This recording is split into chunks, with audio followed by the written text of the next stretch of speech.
Hello guys, আসসালামু আলাইকুম। একটি গুরুত্বপূর্ণ ভিডিও নিয়ে আবারও হাজির হলাম। আজকের আলোচনা হচ্ছে আখের রসের গুরুত্ব। আমরা বাজার থেকে বিভিন্ন ভাজা পোড়া বা অন্যান্য জিনিসগুলো খাই, কিন্তু 10 টাকা বা 20 টাকা দিয়ে এক গ্লাস আখের রস খেতে আমরা অনেকটাই সংকোচ বোধ করি। কিন্তু আখের রসের যে উপকারিতা এই মানব দেহের জন্য, সে সম্পর্কে আমাদের অনেকেরই ধারণা নেই।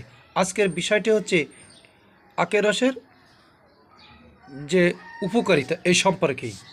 আখের রস খেলে আসলে কি হবে?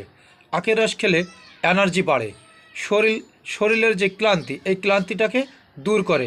আখের রস মানবদেহের ডিহাইড্রেশন রোধ করে।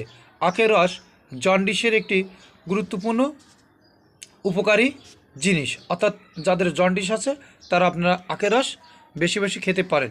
এটা জন্ডিসের জন্য অনেক ভালো একটা জিনিস। আখের রস লিভারের জন্য খুবই উপকারী একটা জিনিস। আখের